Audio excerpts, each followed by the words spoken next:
everybody, Adam here. I am a professional audio engineer as well as a guitarist, and I primarily work on Fiverr. You can find links to my Fiverr gigs in the description below. So the last PassCode video I did actually did quite well, and a lot of the PassCode fans there, they really wanted me to check out Taking You Out from the same tour. So that's what I'm doing. I already have a very good idea of what the sound is like. So there might be a little bit of repeating. Maybe I'll catch something new, but leastways, let's just dive in on this and I'll give my thoughts. Wow.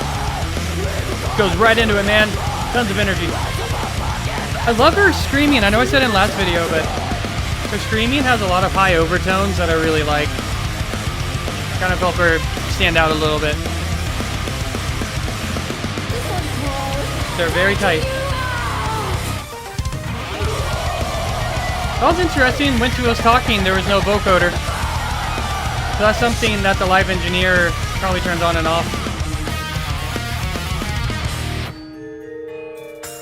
That has to be so well coordinated. Man, the band's tight. So, interesting mixing things I'm noticing is electric guitar left ear, right ear, but not playing the same thing. Rhythm guitar left ear, lead right ear.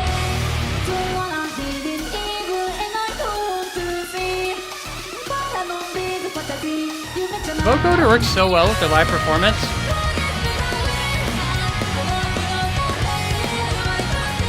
And thank you commenters for letting me know that it was a vocoder.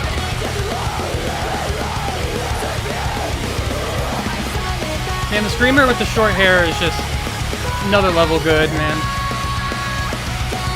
Really good singing as well. Even though she has that voice manipulator and pitch controller, you can tell that she knows how to sing because of how well balanced it is. Lots of good support. I like heavy music.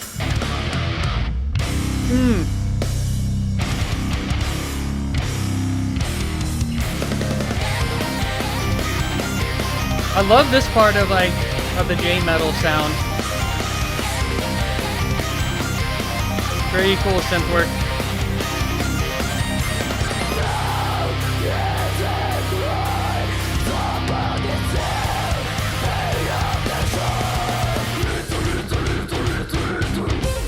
Very, very tight.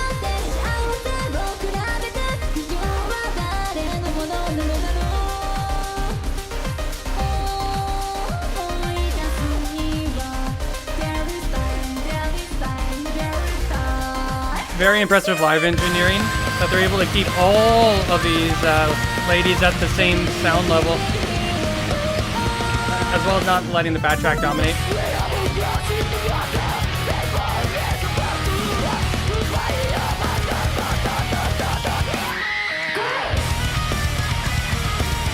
Whoa, that was a whistle fry scream. That's crazy. She just blew my mind. I'll talk more about whistle fry screaming later, but wow.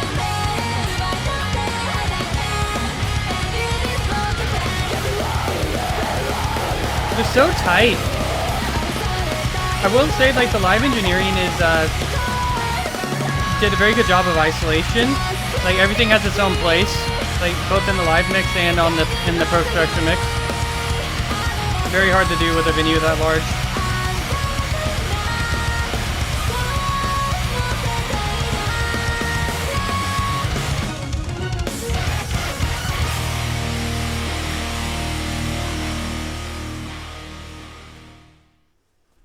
Just another incredible production by these ladies and by the gents in the band as well, playing the instruments.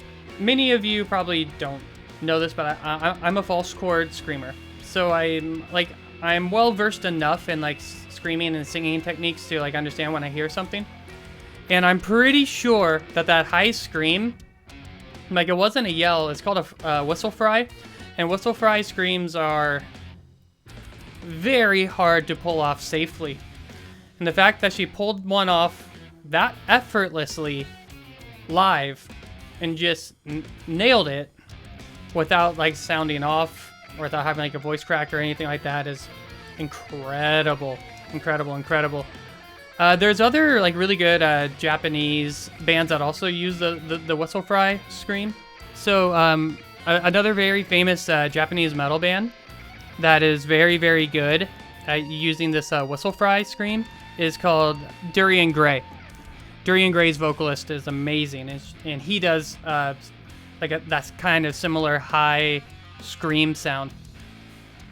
So if you're needing a secondary reference, well, you probably have already listened to them. If you're a J-Metal fan, you probably already know of Durian Gray, but phenomenal vocals all around from the regular singing. The additional screamer did a really good job too. Just everybody was tight. The overall production was really tight. A lot of distortion on the bass end, which is like super good for this genre of music. It added like a really, really chunky, distorted bass line. I also mentioned earlier, one more thing about the vocalist, about the short hair vocalist who does a lot of the screaming. One of the reasons I like her vocal tone so much is because she's able to scream and add a lot of high-end harmonics to her scream. And it makes her screams like really stand out. And like as an audio engineer, I personally would really like that because that would also make her voice stand out in the mix a lot more. Now for a live production, I wouldn't say the drums sounded muddy. They didn't, but it sounded like there was some squashed compression a little bit on the especially the cymbals. But that could also not be the live engineer's fault. That could be the master.